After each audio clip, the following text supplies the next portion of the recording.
தமிழர்களின் number one choice Tamil matrimony. Summer வந்தாச்சு. What's your plan for this holiday?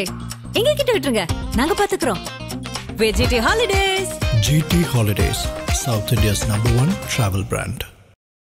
நான் பெரிய தவறு செஞ்சுட்டேன். 35 வயசுல இவரை மத்திய அமைச்சர் ஆக்கினது என் தவறு. அதே போல ஒரு தலைமை பண்பு இல்லாதவர். நான் பலமுறை சொன்னேன், உங்களுக்கு வந்து ஒரு தலைவர் பதவிக்கான தகுதியே உனக்கு இல்லை அப்படின்னு எல்லாம் நான் எச்சரித்தேன். தாயை இவர் வந்து அடிக்க பாய்ந்தார் அப்படின்றதும் பாட்டில் எடுத்து வீசினார் என்பதெல்லாம் சொல்கிறார்கள். நீங்க எப்படி பார்க்கறீங்க இந்த மோதல்? டாக்டர் ஐயா சொன்னதுல அவங்களுக்கு பெரிய டேமேஜ் அன்புமணிக்கு என்னன்னா, வீரன் ஜே குருவை என் நண்பர் அவரை அவமானப்படுத்தினதாட்டு சொன்னதுதான்.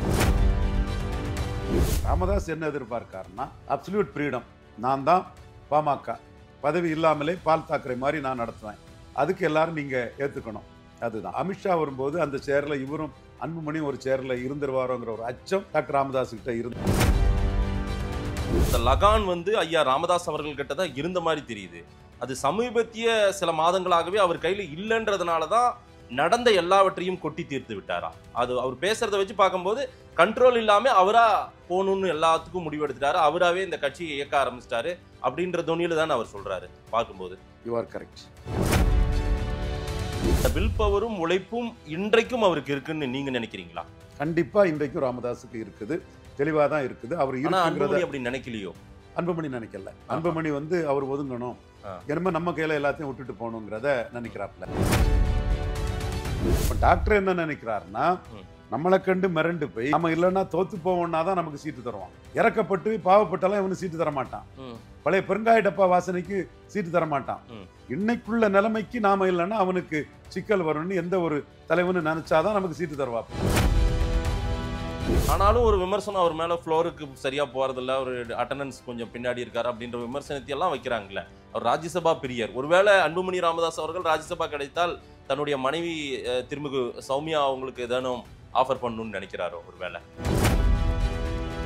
பாமகவின் எதிர்காலம் என்ன சார்? முகுந்தன் சால்வ் பண்ணதுக்கு ஒரு வார்த்தையை சொல்லியிருக்காரு. எங்கள் குல தெய்வம் டாக்டர் ராமதாஸ், எதிர்கால நம்பிக்கை அன்புமணி ராமதாஸ் சொல்றாரு. அவர் அவங்க வழியில நான் பயணி பண்றேன். அப்போ ராமதாஸ் தான் இங்க எல்லாம் முடிவு எடுக்கணும். ஆனா அந்த முடிவு என்ன எடுத்தாலும் நாளைக்கு எதிர்காலத்துல அது அன்புமணிக்கு தான் லாபமா இருக்குங்கிறது தான் முகுந்தனுக்கு கருத்து. எதை நோக்கி போகும் திரு அன்புமணி அவர்களுடைய ரியாக்ஷன் என்னவா இருக்கும் சார்?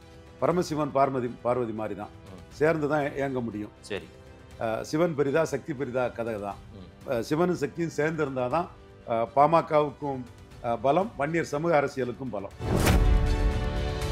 இன்றைக்கு ரொம்ப கையறு நிலையில ஐயா மருத்துவர் வந்து வெளிப்படையாவே இவ்வளவு பேசிட்டாரு சார். இதற்கு பிறகு அது சமாதானம் ஆகுமா? ஆகலன்னா அன்புமணி அரசியலுக்கு தான் நஷ்டம், சௌமியா அன்புமணி அரசியல் தான் நஷ்டம். இன்னும் சொல்ல போனா ராமதாஸுக்கு உள்கோவம் சௌமியா அன்புமணி மேல இருக்கதாட்டு நான் பாக்குறேன். ராமதாஸ் அவர்கள் அதை தான் சொல்றாரு. அப்பா கிட்ட தோக்கிறத மகன் வந்து ஏதோ பெரிய அவமானகரமா நினைக்கிறல்ல, நீ நாளைக்கு உங்ககிட்ட தானே இந்த கட்சி வரப்போகுதுன்ற துணியில சொல்லிட்டாரு இன்னைக்கு அந்த வார்த்தையெல்லாம். அதை அப்படி நினைச்சிட்டாரு அன்புமணி ராமதாஸ் அவர்கள். இவர்கிட்ட போய் நான் தோக்கிறதா? அன்புமணி ராமதாஸ் ஒரு இன்செக்யூர் ஃபீலிங் உள்ளவர். முகுந்தன் நாளைக்கு வந்து நம்மளை தட்டி விட்டுருவாரோங்கிற ஒரு அச்சம் முகுந்தன் மேல அன்புமணிக்கு இருக்கு. என்ன சார் பாமகவின் எதிர்காலம்? ஒன்னா இருந்தாங்கன்னா அவங்க ஒரு அரசியல் சக்தியா இருப்பாங்க.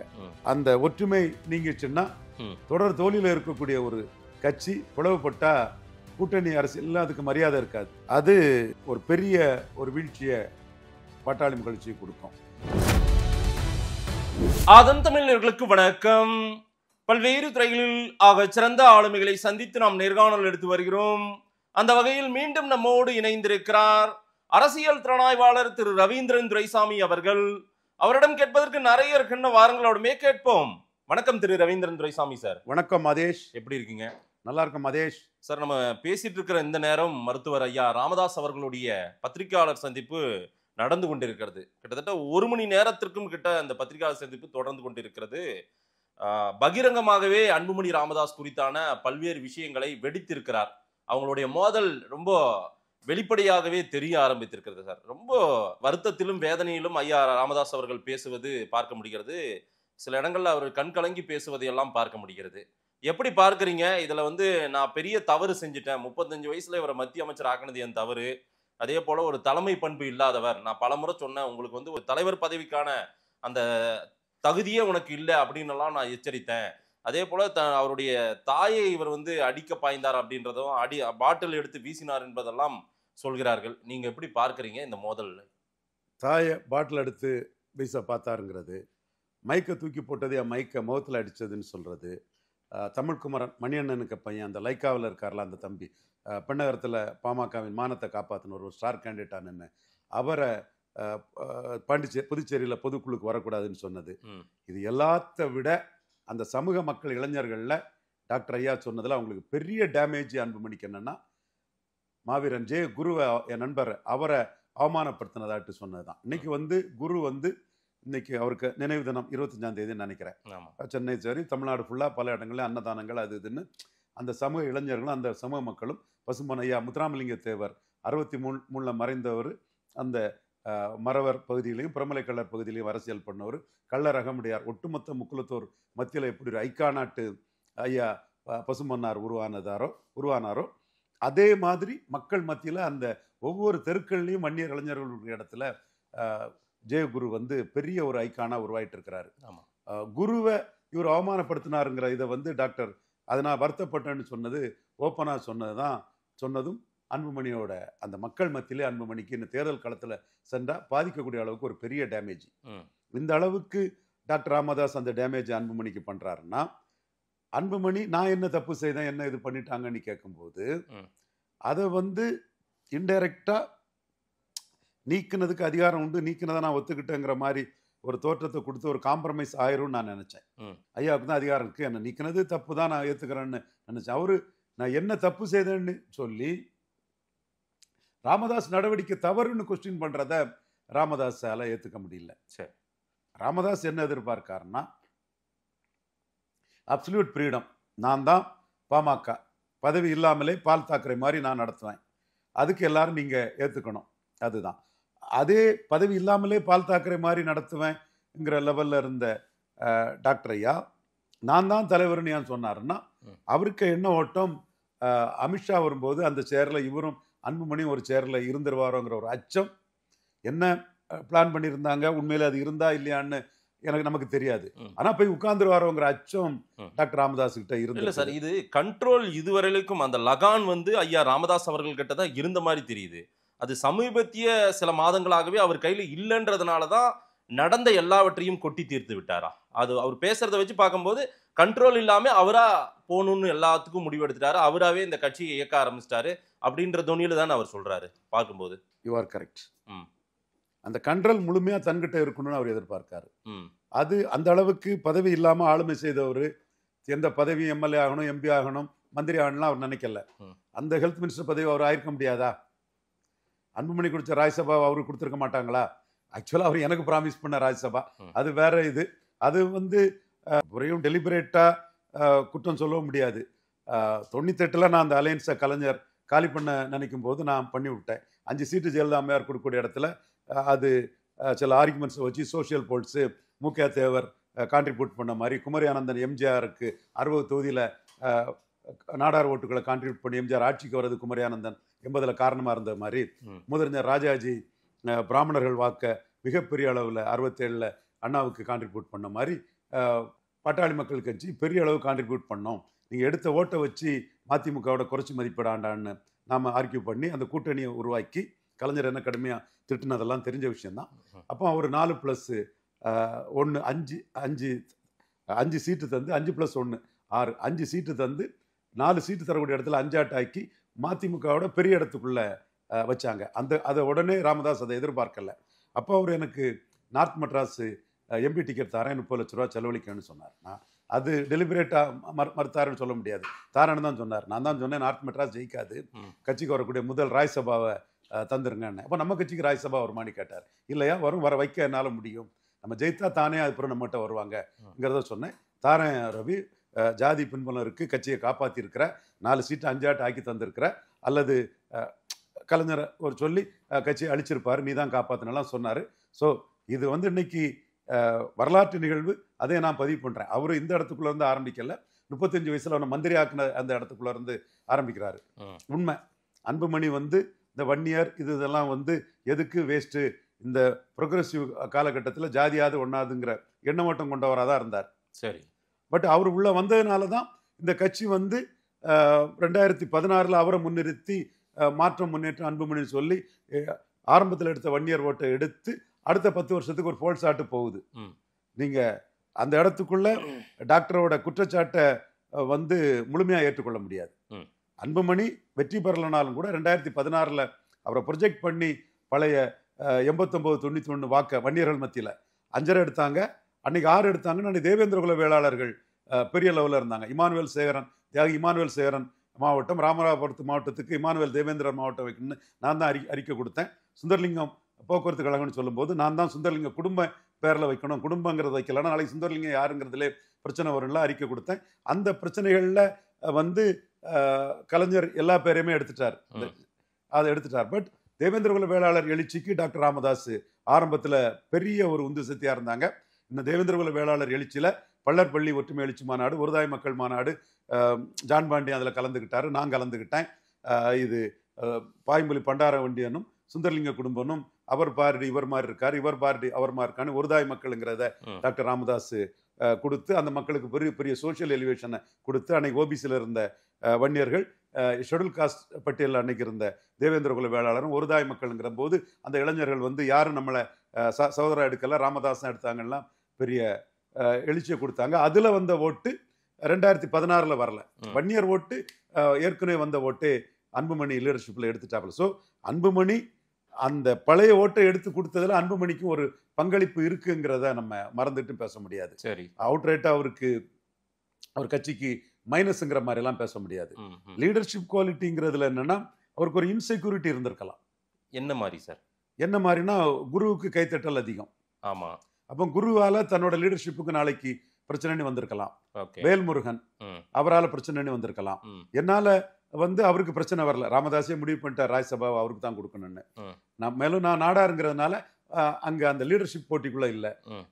தென் பூத்தா இளங்கோவன் இவங்களால இது நினைச்சிருக்கலாம். இப்படி அந்த லீடர்ஷிப்புக்குள்ள தனக்கு போட்டியா இன்னொருத்தர் வந்துருவாருங்கிற ஒரு இன்செக்யூரிட்டி அன்புமணிக்கு இருக்கலாம், ஒரு தாழ்வு மனப்பான்மை. அன்புமணி என்னைக்கு பாலிடிக்ஸ் வந்தாரோ அன்னையில இருந்து நீங்க இந்த மாதிரி இவங்கெல்லாம் எதிர்பார்ப்பாங்கன்னு அன்புமணி நினைத்தது போல நீங்க சொல்றீங்க. இப்படி எல்லாம் நினைச்சிருக்கலாம், ஏதோ ஒன்று நடந்திருக்கலாம்.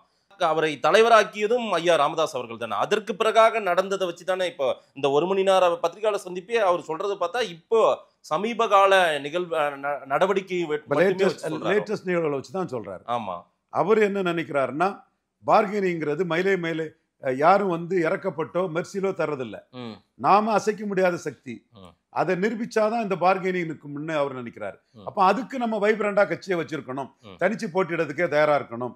அன்புமணி முதல்வர்னு முன்னிறுத்தினா 16 முன்னிறுத்தினாதான் 26 முன்னிட்டு ஏற்றுக்கொள்ளணும். நீ வா சர்க்கிள்ல வந்து வட தமிழகத்துல இவ்வளவு சீட்டுல ஒரு சீட்டும் ஜெயிக்க முடியாம எப்படி முதல்வராக முடியும்னு உன் ஃப்ரெண்ட்ஸு கேரக்லான ஃப்ரெண்ட்ஸ் 4 பேர் உன்னை கிண்டல் பண்ணான்னா அப்பா நம்மளை கோமாளி ஆக்குறாருன்னு நினைக்க கூடாது. அப்பா அந்த இடத்துக்குள்ள உன்னை வச்சுதான் உங்களை வச்சுதான் அந்த 6% வாக்கையும் நிரூபிக்க முடியும்னு ஐயா டாக்டர் ராமதாஸ் அவர்கள் தன் மகன் அன்புமணியை முன்னிறுத்தி கட்சியை வந்து அந்த பலப்படுத்துறாரு, ஸ்ட்ரென்த்தை காட்டி அசைக்க முடியாம வைக்க நிற்கிறார். இன்னைக்கு தமாக எடுத்துக்கிடுங்க, தமிழ் மாநில காங்கிரஸ் 20 MP எல்லாம் இருந்த கட்சியோட தேமுதிக எதிர்கட்சி தலைவராக இருந்த கட்சியை பாருங்க. இப்போ இந்த மக்களவையில பிரேமலதா அம்மையார் கொஞ்சம் வெளிச்சத்தை கொண்டு வந்திருக்காங்க. அடுத்து மதிமுக பாருங்க, அண்ணன் தொடர்ந்து வெற்றி பெறா இருந்தாலும் அன்னைக்கு 8% வாக்குல அவர் தலைமைக்கு கிடைச்சதே நம்ம மறந்துட முடியாது. ஆனா பாமக வந்து அந்த பழைய ஓட்டுங்கிற அந்த சக்தியே வைக்கிறதுக்கு காரணம் ராமதாஸுக்கு கடுமையான வில் பவரும் உழைப்பும். அதுக்கு அன்புமணி போதுமா ஈடு கொடுக்கலன்னு ராமதாஸ் நினைக்கிறேன். அந்த வில் பவரும் உழைப்பும் இன்றைக்கும் அவருக்கு இருக்குன்னு நீங்க நினைக்கிறீங்களா? கண்டிப்பா இன்றைக்கும் ராமதாஸுக்கு இருக்குது, தெளிவாக தான் இருக்குது. அவர் அப்படி நினைக்கலையோ? அன்புமணி நினைக்கல. அன்புமணி வந்து அவர் ஒதுங்கணும், என்னமோ நம்ம கையில எல்லாத்தையும் விட்டுட்டு போகணுங்கிறத நினைக்கிறாப்ல. ரொம்ப முன்னாடியே இதை எதிர்பார்க்கிறாரா அன்புமணி, இல்ல இன்னும் கொஞ்சம் காலம் கடந்திருக்கலாமா? அவரு எதிர்பார்க்கறது சரியா உங்க பார்வையில? அரசியல்வாதிக்கு ரிட்டையர்மெண்ட் கிடையாது. ஆமா, அது ஆதிக்கம் செலுத்தி தான் சொல்லதெல்லாம் நடக்குன்னு சொன்ன அரசியல்வாதிக்கு அந்த கட்சிக்குள்ள தன்னை நிலைநாட்ட தான் செய்வாப்புல. அப்போ ராமதாஸுக்கு MP ஆகணும், MLA ஆகணும், மந்திரி ஆகலாம் கிடையாது. MP MLA மந்திரி எல்லாம் தான் கமாண்டுக்கு நிற்கணும்னு நினைப்பார். ஓகே. இப்போ அந்த கமாண்ட் அவருக்கு நிற்கணும்னு எதிர்பார்க்கிறாரு. அது அப்சல்யூட்டா இருக்கணும்னு எதிர்பார்க்கிறார். கிங் மேக்கரா இருக்கணும்ன்ற அதேதான். ஸோ அந்த தலைவராக இருக்கிறவன் தன்னால் ஆட்டி வைக்கப்படக்கூடியவனா இருக்கணுங்கிற அந்த ஆளுமையோட இருக்கிறார். காரணம் அந்த சக்தி வந்து வன்னியருக்கு சுயநலம் இல்லாம செயல்பட்ட அந்த மக்கள் சக்தியில இருந்து அவருக்கு கிடைச்சது. வன்னியர் சமூக மக்கள் சக்தியில இருந்து அவருக்கு கிடைச்சது. சரி, அதை பயன்படுத்திட்டு தலைவரா தீரன் இருந்தாலும், ஜி.கே. மணி இருந்தாலும், அன்புமணி இருந்தாலும் தான் சொல்றதை கேட்டு எல்லாம் நடக்கணும்னு அவரு எதிர்பார்த்தாரு. அந்த எதிர்பார்ப்பு அவரோட மகன் அன்புமணி கிட்ட ஏமாற்றம் அடையும் போது தான் அந்த பிரச்சனைகள் வருது. அவருடைய விரக்தியில இன்னொரு வார்த்தை அவர் சொல்றதை பாத்தீங்கன்னா, திரு அன்புமணி அவர்கள் என்னை டீஃப்ரேம் பண்றாரு அப்படின்ற மாதிரி சொல்றாரு. அவர் டீஃப்ரேம் பண்ணிட்டு இருக்காரா என்ன? அதாவது ராமதாஸ் விலகக்கூடிய அளவுக்கு நீங்க பொதுக்கூட்டங்களுக்கு பேசக்கூடாது, இது அரங்க கூட்டத்தில் பேசணும், அந்த மாதிரி அவர் பண்றாரு. தருமபுரி சேலம் மாவட்டத்தில் பண்றாருங்கிறது அவர் சொல்றாரு. நானும் முன்னாடி கேள்விப்பட்டேன். முகுந்த நல்லா ஆர்கனைஸ் பண்ணாரு ராமதாஸுக்கு ஆர்ப்பாட்டத்துக்கு. ராமதாஸுக்கு ஆர்ப்பாட்டங்கள் எல்லாம் வந்து பிளாப் ஆகுதுக்கு அன்புமணியை வந்து அண்டர் கட் பண்ணாருங்கிற ஒரு தகவலும் எனக்கு இருக்குது. எப்ப இருந்து? சமீப காலங்கள்ல தான். சமீப காலங்கள்ல, அதாவது ராமதாஸ் அவர்கள் 10.5க்கான போராட்டம், ராமதாஸ் வந்து 10.5க்கு போராட்டம் நடத்தும்னு நினைக்கிறாரு. சரி. அப்போ தமிழக முதல்வரை பற்றியும் ஜாதியை பற்றி சொல்லும்போது நான் கண்டிச்சேன். ஐயா, அவர் தகுதிக்கு ஜாதியை பற்றி எல்லாம் பேசக்கூடாது. எந்த ஜாதியை பற்றி பேசினாலும் ரவீந்திர துரைசாமி கண்டிப்பான், யார் பேசினாலும் கண்டிப்பாங்கிறது உங்களுக்கு தெரியும். ராமதாஸ் பேசினாலும் நிறைய பேர் அதை பற்றி பேசாம இருந்தாரு.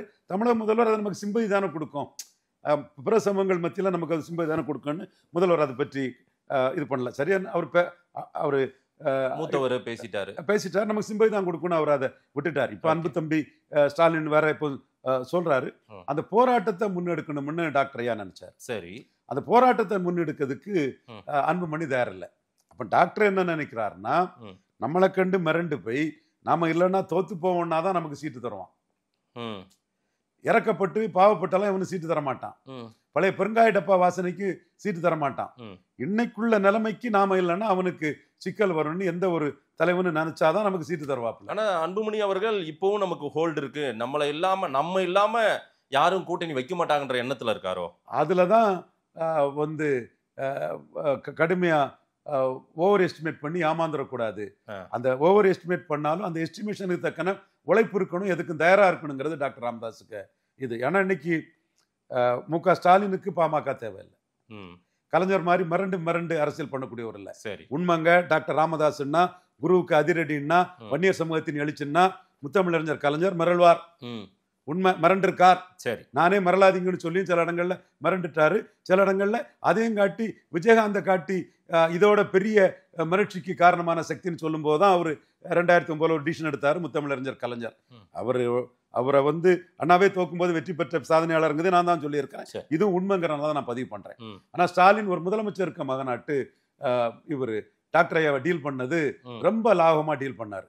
அதே மாதிரி ஜெயலலிதா மாதிரி அரக்க குணத்தோட அது ஏற்க ஜெயலலிதாவுக்கு தண்டனை கொடுத்தது அப்படின்னு டீல் பண்ண மாட்டார். ஒரு மூத்த தலைவர், அவருக்குள்ள மரியாதையை கொடுப்பேன். பட் ஐயா, நீங்க எனக்கு கூட்டணிக்கு வேண்டாம், உங்க கூட்டணி என்னால் தோக்கடிக்க முடியும்னு முன்னேறுகளின் பாடத்தில் தவறுல இருந்து பாடத்தை படிச்சு அவரு அதை டீல் பண்ணார். அப்போ திமுகவுக்கு பாமக கூட்டணி தேவையில்லை. சரி, நீங்க இல்லாமலே 2009, 19, 21 விக்கிரவாண்டின்னு அவங்க தொடர் வெற்றியில அவங்க இருக்கிறாங்க. இப்ப யாருக்கு தேவைன்னா பாமகவுக்கு தேவை, எடப்பாடி சென்றிக்கா தேவை. வட தமிழகத்தில் நீங்க சொன்ன மாதிரி உங்களை வச்சு 36 சீட்டு ஜெயித்தாங்களா, அந்த 36 சீட்டு மீண்டும் ஜெயிக்கிறதுக்கு தேவை.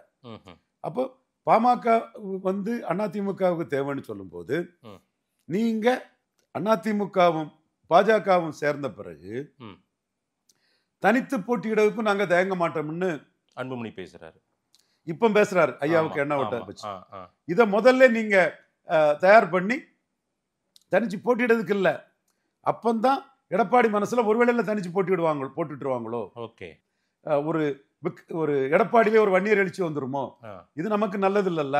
அப்ப அவங்களுக்கு கூட 5 சீட்டு கொடுத்தாவது அவங்கள நம்ம கூட்டணியில சேர்க்கணும், அவங்க பார்கெனிங் பெருசுதாங்கிற எண்ண ஓட்டம் வரும். சரி, இப்பவும் எடப்பாடிக்கு வந்து பாமக பார்கெனிங் பெருசுதாங்கிற எண்ண ஓட்டம் இருக்கனாலதான் அக்ரிமெண்ட் இருந்தும் தேமுதிகவோட பாமக மதிக்கிறார். ஆமா, கண்ணெதிர நமக்கு தெரியுது. சார், அன்புமணிக்கு கூட அதிமுக அலைன்ஸ்ல ஒரு லாபம் இருக்குமில்ல. இப்ப ராஜ்யசபா வேற அறிவிப்புகள்லாம் இருக்கும். ஒரு வாய்ப்பு கொஞ்சம் ஐயா சொல்ற பாதியிலே போனால் அதுவெல்லாம் கூட ஐயா வாங்கி கொடுத்துக்கலாமே, அவரோட அனுபவ அடிப்படையிலையோ அல்லது ஒரு கூட்டணி விஷயத்திலேயோ கூட நீங்க இத்தனை சீட்டு கொடுக்குறேன்னு ஒரு முடிவு எடுத்தீங்கன்னா அதில் இத்தனை சீட்டை குறைச்சிக்கோங்க, இதை பண்ணுங்க, ஒரு ராஜ்யசபா கொடுங்கன்னு கூட கேட்டு வாங்கி கொடுக்கலாம்ல. அதையாவது அது மாதிரி எல்லாம் நடந்திருக்கும். அன்புமணிக்கு தானே இது லாபம். அந்த இடம் தான் ராமதாஸ் அதில் வேறுபடுறாரு. ஓகே, இன்னைக்குள்ள லெவலில் ராஜ்யசபா வாங்கி பிரயோஜனம் இல்லைன்னு நினைக்கிறார். 240 சீட்டு தனி மெஜாரிட்டி இல்லை, என்டிஏக்கு இருக்குது, பாஜகவுக்கு இல்லை. அதனால தான் 22 எம்பிக்கள் உண்ட மு.க. ஸ்டாலினை பெரிய அளவுக்கு மதிச்சு, இந்தியா டுடே கருத்து கணிப்புல ஸ்டாலின் 55% ஆதரவு இருக்குங்கிறத மதிச்சு, உண்மைங்க, இதுல யாரும் மறைச்சு பேச ஒண்ணும் இல்லை, கைப்புண்ணுக்கு கண்ணாடி தேவையில்லை. அதை மோடி மதிக்கிறாரு. அந்த 22 எம்பிக்கு தான் அங்க மதிப்பு, லோக்சபா எம்பிக்கு தான் மதிப்பு. ஓகே, அப்போ நீங்க ராஜ்யசபா எம்பி வாங்கிக்கிட்டு அங்க டெல்லியில போயிருந்து எந்த பிரயோஜனமும் இல்லை. நீங்க 2004 கலைஞர்கிட்ட நீங்க ராஜ்யசபா வாங்கும் போது உங்களுக்கு 6-7 லோக்சபா எம்பி இருந்தான். அந்த லோக்சபா எம்பிக்கு இந்த ராஜ்யசபா எம்பிக்கு நீங்க ஹெல்த் மினிஸ்டர் வாங்க முடிஞ்சது. இப்போ லோக்சபா எம்பி இல்லாம ராஜ்யசபா வாங்கி என்ன பிரயோஜனம்? இப்போ பார்த்தாச்சு இல்ல. அப்போ லோக்சபா வேணும். லோக்சபா வேணும்னா அங்கீகாரம் வேணும். அப்போ 26 சட்டமன்றத்தில் அது எம்எல்ஏக்கள் உள்ள நுழையணும். இந்த எம்எல்ஏக்கள் நுழையணும், கட்சி ஒரு 6% கட்சியா மாறணும். இதை வச்சு மக்களவையில 2029 ஜெயித்தாதான் நீங்க முன்பு ஒரு மந்திரி சபைக்குள்ள, மத்திய மந்திரி சபைக்குள்ள நுழைய முடியும். ராஜ்யசபா அதுக்கு உதவாதுங்கிறது ராமதாஸ் கணக்கு. அன்புமணி என்ன ஓட்டம் என்ன சார் இதுல? அன்புமணி ஈஸி கோயிங், ராஜ்யசபா பிரியர், ராஜ்யசபா வெறியர், ராஜ்யசபா பிரியர். அவர் ராஜ்யசபா நோக்கம் அவருக்கு இருக்கு. ஆனாலும் ஒரு விமர்சனம் அவர் மேல ஃப்ளோருக்கு சரியா போறதில்ல, ஒரு அட்டண்டன்ஸ் கொஞ்சம் பின்னாடி இருக்காரு அப்படின்ற விமர்சனத்தை எல்லாம் வைக்கிறாங்களே. அவர் ராஜ்யசபா பிரியர். ஒருவேளை அன்புமணி ராமதாஸ் அவர்கள் ராஜ்யசபா கிடைத்தால் தன்னுடைய மனைவி திருமிகு சௌமியா அவங்களுக்கு ஏதானும் ஆஃபர் பண்ணணும்னு நினைக்கிறாரோ ஒருவேளை? அது ராமதாஸ் அவங்க எல்லாம் சேர்ந்து முடிவெடுக்க வேண்டியது. கொடுக்கக்கூடியவங்க பாமகவுக்கு தான் கொடுப்பாங்க. சரி, இப்போ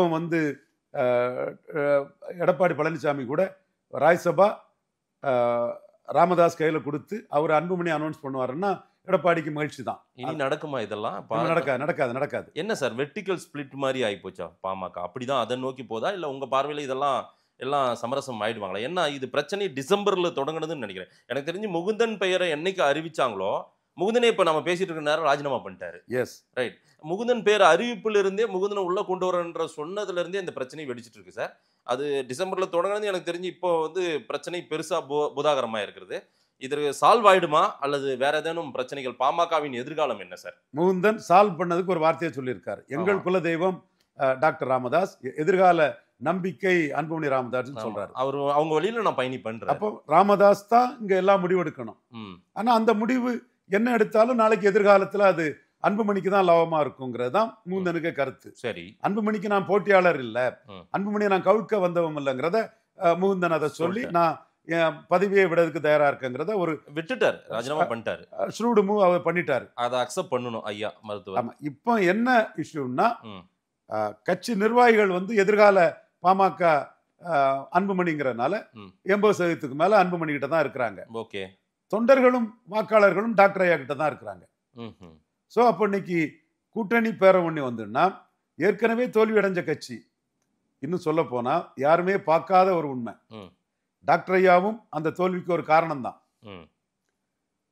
முத வரலாற்றிலே அண்ணாமலை தலைமையிலான பாஜக 19 சீட்டு, அந்த 4 மற்றவங்களை விட்டுட்டேன், 4 சேர்த்தா 23 வரும்.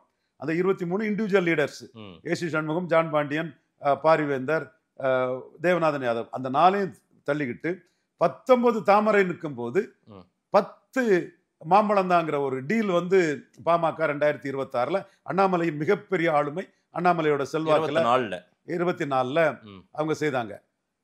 இதே பாமக 7+1 8. ஆமா, இரட்டை தலைமை ஓபிஎஸும் இபிஎஸும், முதன்மை ஒருங்கிணைப்பாளர் ஓபிஎஸும் இணை ஒருங்கிணைப்பாளர் இபிஎஸும் சேர்ந்து தேலாபுரம் தோட்டத்துக்கு 7+1 கொடுத்தாங்க.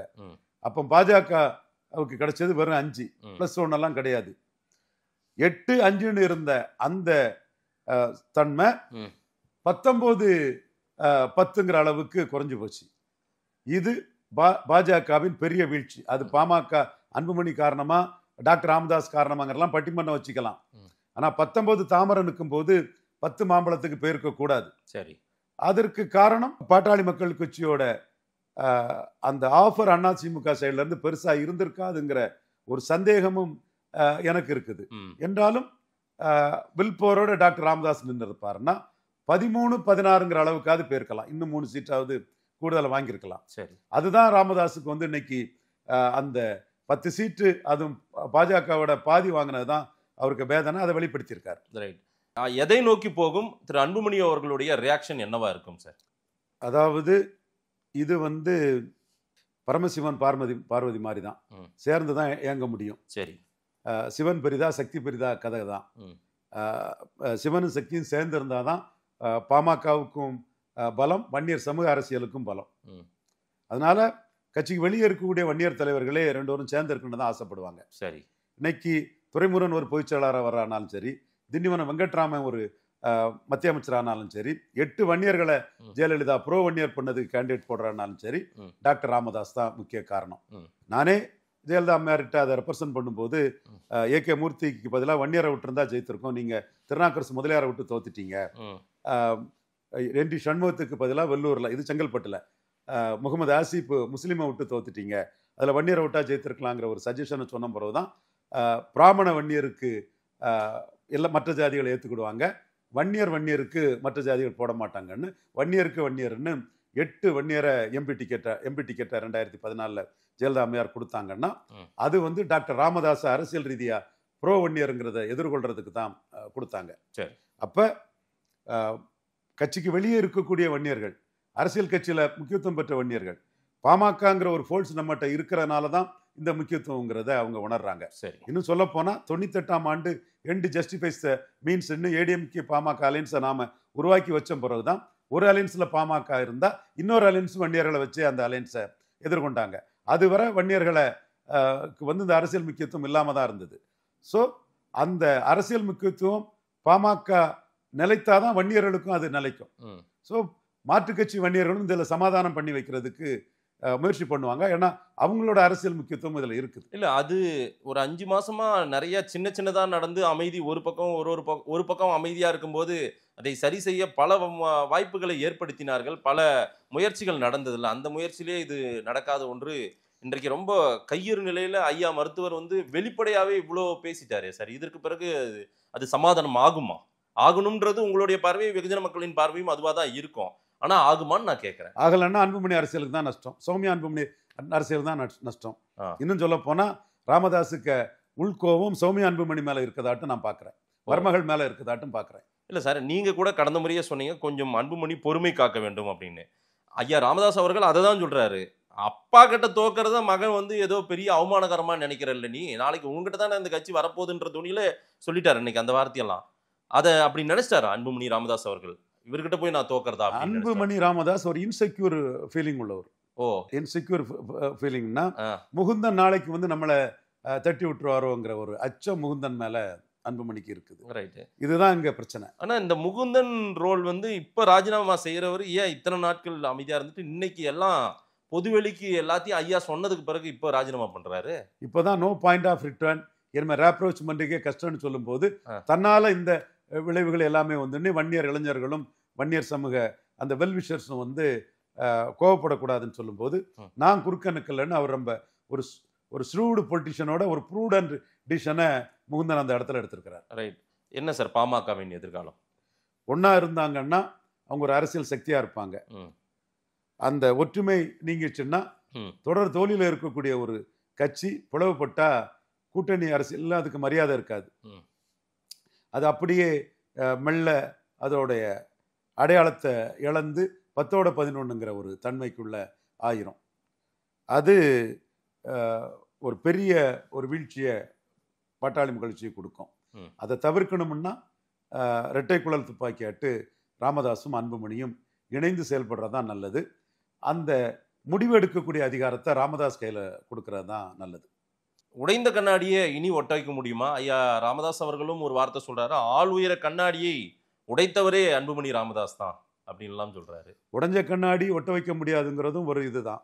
நீரடித்து நீர் விலகுவதில்லை ஒரு தாய் மக்கள் நான் தொடர்ந்து சொல்லிட்டு இருக்கிறதும் ஒரு பழமொழி தான். அது உடைஞ்ச கண்ணாடியா நீரடித்து நீர் விலகுவதில்லை என்பது எதிர்காலம் தான் அதை காட்டணும்.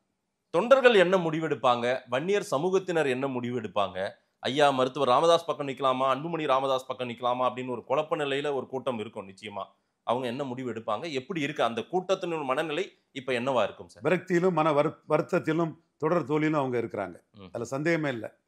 நம்ம இதை நிலைநாட்டணும்னு ஆர்வத்தோட அந்த மாநாட்டுக்கு வந்தாங்க. ஆமா.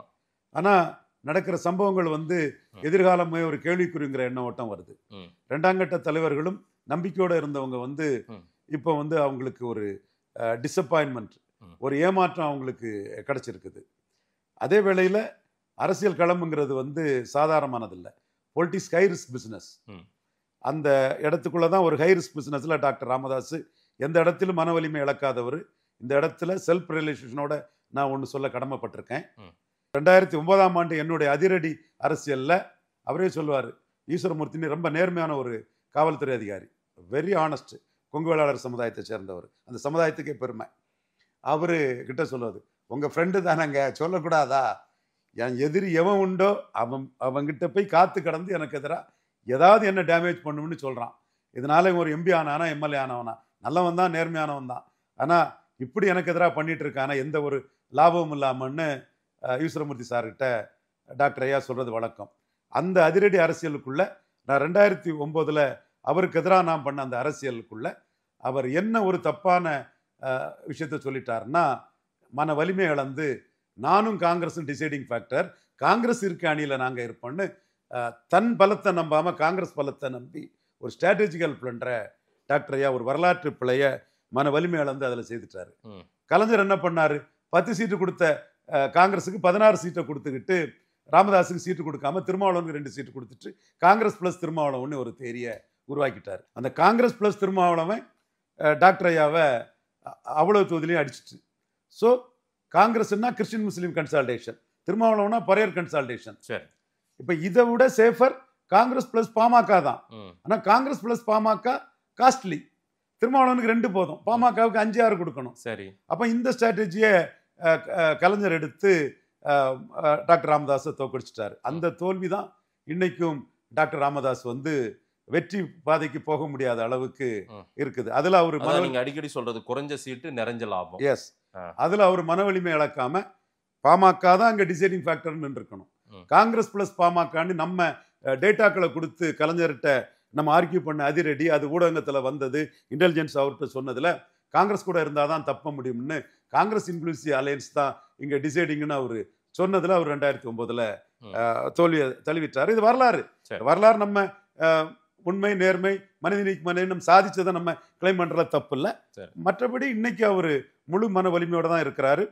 அவருடைய இன்னைக்குள்ள நோக்கம் என்னன்னா 10.5 எடுத்து வச்சு நம்ம போராடினாதான் நமக்கு சீட்டு வரும். கூட்டணியில போராடினால்தான் நமக்கு சீட்டு வரும். சரி, போராட தவறுனோம்னா take it or leave it offer தான் வரும். அன்புமணிக்கு போராட்ட குணம் இல்லையா? அன்புமணிக்கு ராமதாஸுக்குள்ள போராட்ட குணம் இல்லை. 10.5க்காக இன்னைக்கு களத்துக்குள்ள நின்று போராடணும். ஓகே, ஒருவேளை இதனால கூட்டணி முறியும்னா அன்புமணி முதல்வர்னு தனிச்சு நிற்கணும் 10.5க்காக. சரி, 2014 ஒரு சக்தியா நிரூபிச்ச மாதிரி அது ஏற்கனவே அவங்க அந்த முயற்சி எடுத்து அவங்க அதுல தோல்வி தானே கண்டிருக்காங்க. அன்புமணிக்கு தெரியும்ல அது நல்லாவே. 23 சீட்டு நீங்க குறைஞ்சு போயிட்டீங்க, அங்கீகாரத்தை இழந்து போயிட்டீங்க. சரி, 6% வாக்கும் 2 எம்எல்ஏ சீட்டும் இருந்தா அங்கீகாரம் பெறலாம். அப்ப 6% வாக்கு நீங்க வரணும்னா அதிமுக போன்ற கூட்டணினா நீங்க 35 இடங்கள்ல போட்டி போடணும். அவரோட சீடன் சீமான சீஃப் மினிஸ்டர் சொன்னா 65 இடங்கள்ல போட்டி போடணும். அப்படி போட்டி போட்டாதான் நீங்க 6% இடங்களை பெற முடியும். சீட்டு உங்களுக்கு நீங்க எடுக்க வேண்டிய முடிவு. உங்களை நேரடி போட்டியில ஸ்டாலினுக்கு வீகம் பரையர் சமூக சோதரர்கள், பரையர் மறையர் அந்த அட்டோர்னி பிரிவு சமூக மக்களை கன்சால்டேட் பண்ணி, கிறிஸ்டின் முஸ்லிம்ஸை கன்சால்டேட் பண்ணி, ப்ரோ வன்னியர் பண்ணி, மனைமருத்துப்பட்டி ராஜேந்திரன், செல்வ கணபதி, தென் ஜெகத் ரட்சகன், இப்படி ப்ரோ வன்னியர். நமக்கு பிடிக்குதோ பிடிக்கலையோ இவர் பேரையும் சொல்லிடுவோம். பொதுச் செயலாளர் துரைமுருகன், ஏன்னா அதுல செலக்டிவ் அம்னிஷா உள்ள ஆளு, அண்ணாவையே விமர்சனம் பண்ணி மறந்து பேசினவர், எல்லாம் விமர்சனம் பண்ணாலும் கூட வன்னியர் அடையாளமா அவரும் புற வன்னியருக்குள்ள இருக்கிறாரு. ஞாபக மருதி உள்ளவரை மந்திரி சபை தூக்கணும் கூட நம்ம சொல்லியிருப்போம். என்றாலும் அவர் ஒரு வன்னியர் அடையாளமா இருக்கிறார். புரோ வன்னியர் பண்ணி மற்ற இதெல்லாம் பண்ணி 9, 19, 21 விக்கிரவாண்டி எல்லா இடத்துலையுமே தோக்கடிச்சு காட்டிட்டாரு. ஸோ அந்த வியூகம் நமக்கு டேஞ்சரான வியூகம்ங்கிறது கலைஞர் மாதிரி இல்லை ஸ்டாலின், குரு நம்மளோட அதிரடிக்கு வந்து கலைஞர் அச்சப்படுவார். ஸ்டாலின் சீஃப் மினிஸ்டருக்கு மகன் அந்த டேஞ்சரான விதத்தில் நம்மளை பலமுறை தோக்கடிச்சிட்டாரு. ஸோ அந்த தோத்து போன பேட்டில் கிரவுண்டுக்குள்ளே நம்ம விழுந்துடக்கூடாது. ஸோ எது எப்படியோ அங்கீகாரத்தை பெறணும். அது யாரும் நமக்கு இலவசமாக வந்து தரமாட்டாங்க. அதுக்கு நமக்கு வரணும்னா நம்ம எதற்கும் தயாருன்னு மற்ற ஆப்ஷனையும் கிரியேட் பண்ணி வச்சாதான் அந்த இது நிற்க முடியுங்கிறது மருத்துவர் ஐயாவோட எண்ணம். அதாவது உழைக்கணும், போராட்ட குணம் இருக்கணும், அப்பதான் நம்மளை கண்டுப்பாங்க, அதே போல நம்ம பலம் பெற முடியும்னு ஐயா ராமதாஸுடைய எண்ணப்பாடு. அதையெல்லாம் இல்லாமலே நம்மளால ஈஸி கோயிங் அப்போ கடந்த கால கனவுகளிலே பிரிசனரா பாஸ்டாட்டே இருக்கிறது அன்புமணிக்கு இது. ரைட். ஜெயகுருவை அன்புமணி அவமானப்படுத்திட்டாருன்னு சொன்னதே அவர் தனித்துவமா தான் இப்ப செயல்பட போறாரு. கிரவுண்டுக்கு போனா அது அவருக்கு தோல்வியை கொடுக்கட்டும்னு தெரிஞ்சே பேசுறாரா ராமதாஸ் அவர்கள்? இதுதான் ராமதாஸ் நோக்கத்துல என்ன இருந்தாலும் மகனை நல்வழிப்படுத்துறதுக்கு தான் நான் செயல்படுறாருங்கிற என்னுடைய கணக்கிலே இதுவரை அந்த கணக்கு தான் நான் சொல்லிட்டு இருந்தேன். ஆமா ஆமா, புழுமையா அந்த கணக்கு தான் சொல்லிட்டு இருந்தேன். ஆமா, அதுல பிசிறு தட்டக்கூடிய ஒரே இடம் ஜெயகுருங்கிற வந்து இன்னைக்கு பசுமன் முத்துராமலிங்க தேவர் ஐயா மாதிரி வன்னியர் சமூக மத்தியில எல்லா வன்னியர் இளைஞர்கள் நெஞ்சத்திலையும் நீக்கமர நிறந்து அந்த அவங்க அதை வன்னியர் அடையாளத்தை காட்டுறதுக்கு சென்னைக்குள்ளேயே குருவை ப்ரொஜெக்ட் பண்ணி அவங்க வாழக்கூடிய வன்னியர் சமூக மக்கள் பண்ணிட்டு இருக்காங்கன்னா அந்த குருவுக்கு நியாயமா நடக்கல அன்புமணிங்கிறத எக்ஸ்போஸ் பண்றது மற்ற எதை விடவும் வெரி டேஞ்சரஸ் வெப்பனாட்டு அன்புமணிக்கு மேல டாக்டர் ஐயா போட்டிருக்கதா தான் நான் கருதுறேன். இதை அவர் போடுவார் நான் எதிர்பார்க்கவும் இல்லை. ரைட். ரொம்ப முக்கியமான கேள்வியும் ஒன்று நீங்க எதிர்பார்ப்பீங்க, கூட்டணி எப்படி இருக்கும் என்னன்னு. நம்ம இது பிரச்சனை என்ன ஆகுதுன்னு ஒரு ஒரு ஒரு தீர்வை நோக்கி போகுமா, அல்லது இது இப்படியே வளர்ந்து போகுமா, அல்லது ஏதாவது ஸ்பிளிட் ஆகுமா என்னன்றதை நம்ம தெரியாமல் இப்ப பேசினா அது சரியா இருக்குமா, இல்ல உங்க பார்வையில ஏதாவது சொல்ல விரும்புறீங்களா கூட்டணியை பற்றி இப்போ சொல்லாண்டா?